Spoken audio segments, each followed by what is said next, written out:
Здраво, момци и девојки! Еј, чекај бе, брат. Ова го викаше мање више Боби? Би му изманипулирано. Би му изманипулирано да зборам како него. Ај, брат! И здраво на сите и добре дојавте во ново видео. Денеска ќе збориме за... Гледате. Се гледа по наслова зашто ќе збориме, ствари. Деновиве што да отворам по YouTube, гледам уствари само една иста содржина. YouTube мака да шо? Брат, што се напневте тогу за тоа? Полека малце, ќе го урочите. Да. И YouTube МКД. Без шоуто. Шоуто на страна да го тргнеме. Јас знам дека не ви е битно што не ве викнале на шоуто, мислам. Се приметува кога викате...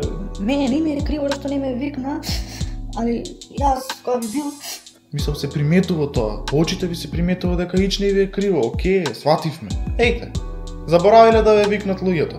Заборавиле на вас, Господа. Простете им. Зашо вие едноставно не купивте карта од 400 денари и не отидовте да ги поддржите? Ау, заборавив, да. 400 денари е голема цена. Nonsense. Така? 400 денари се богатство, особено кога станува збор за македончиња. Македончиња кои што снимале, се вложиле и се уште се вложуваат во YouTube, поголемиот дел, и успеале да направат нешто. Тие 400 денари се богатство. Ама затоа не се богатство 600, 800, 1000 па и поише пари за карта на концерт на некој странски пеач, странска група. Зашо за нив не се многу пари тоа? Зашо за нив може да се дадат толку пари, за македонски јутубери не 400 денари биле многу. 1500 денари картата била скам. Васил, скам. Не си се цениме самите. Тоа е проблемот со нас. Не станува збор за парите. Станува збор за човечноста. Станува збор за почитта, што ќе направевте ако купевте вие една карта од 400 денари и отидевте како луѓе да ги поддржите тие што успеале да направат нешто и заборавиле да ве викнат вас. А вас не ви е жал за тоа. Зашто не отидовте да ги поддржите? Зашто одма плукате на нив? Вас не ви е жал што не ве викнале? Вас ви е жал што картите се скапи. Ги жалите кутрите деца. Кутрите деца се скамнати, изманипулирани се до таа 400 денари за да ги гледат своите омилени јутубери. Добро, ајде да речеме дека цената била скапа. Да речеме 400 денари се многу луѓе. Цената е премногу, е нонсенс. Така? Океј, ама зашо онда имаше луѓе на тоа, мислам? Ја бев таму.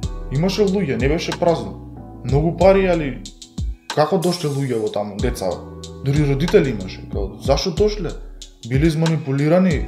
Ја не го знам тој моабет. Ве молам, кажете ми го, просветлете ме. Што? Некој од организацијава идел и им рекол мора да дојат. Не знам јас, стварно не знам. Како дошле толку луѓе? Со сила ги натерале, сигурно.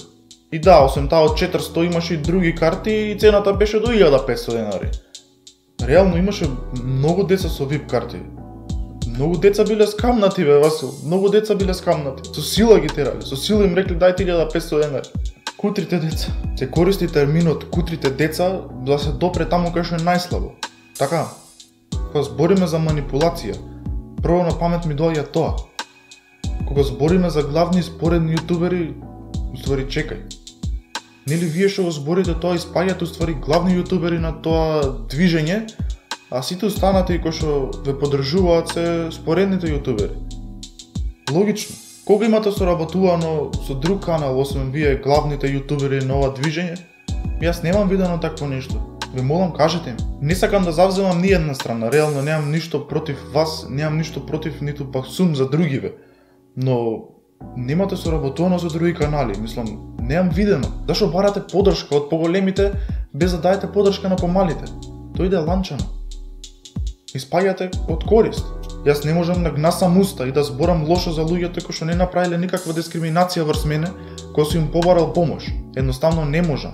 Но од друга страна, вас не ве ни знам и не сакам да зборам ништо за вас, али ова вашево иде на омраза, оди на јавно повикување. Тоа е лошо. Као да речам нешто лошо, например, за Стеф. На човекот кој што му пишав кога имав помалце од 100 субс. Замисли. Ми врати најнормално, се договоривме да снимаме и снимавме кога имав отприлика 100 суба. Замислете, не направи никаква дискриминација врз мене, дека сум мал канал, соработуваше со мене, без никаков проблем. Како да зборам нешто лошо за него? Не можам. Како да зборам нешто лошо за Иван? Му пишав да снимаме, другиот ден снимавме. Како да зборам лошо за Слик? човекот кој што реално во последно време доста се здруживме и кога снимавме последниве 2 видеа како што можете да видите, ако ги немате гледано, гледајте ги. Имам 2 видеа со него уствари затоа што лично он зема иницијатива да снимам второ видео за мој канал, замисли. Како да зборам лошо за него? Луѓето ете соработуваат. Снимаат со помали јутубери. Никој не би сакал да снима со кринч канал и канал кој што неконтинуирано снима, канал кој што нема квалитет. Така, јас купив карта од 400 денари, бив скамнат и тоа многу. И ете се појавив таму со уште неколку јутубери кои што покажавме почит кон тие што не викна. Надвор бевме пречекани од луѓе од организацијата и ни дадоа карти за да може, ни ја дадоа поточно оваа карта која што ја закачивме и можевме да идеме усоблекувална кај нив, можевме да збориме со нив, да одиме кај сакаме. Бевме на исто ниво со нив. Единствена разлика беше со тоа што ние не искочивме на сцена и децата не вика, не го изговара нашето име.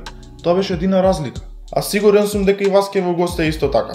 Само што не дојдовте, не покажавте почит. Да го земеме за пример Онли Петар. Не сакав да споминјам имиња уште на почетокот на видеото, али кога више почнав, човекот континуирано снима, се труди, вложува во себе за да успее. И успеа. Од друга страна, тука сте вие, пробувате да направите драма на туѓ грб, да се промовирате себе си со таа драма. Реално така и испаја. Петар сигурно нема некој посебен микрофон што снима со него, али кога би имал, сигурно би го користел и не би го ставал само пред камера за украс. Васил. Тоа беше тоа за ова видео, немам што друго да кажам. Стиснете шер, стиснете subscribe, ако ви се допадна стиснете лайк, ако не ви се допадна стиснете дислайк. Тоа е тоа, се гледаме во наредно видео, се гледаме можеби на Аксфел. Ефтино е, 1000 дарче.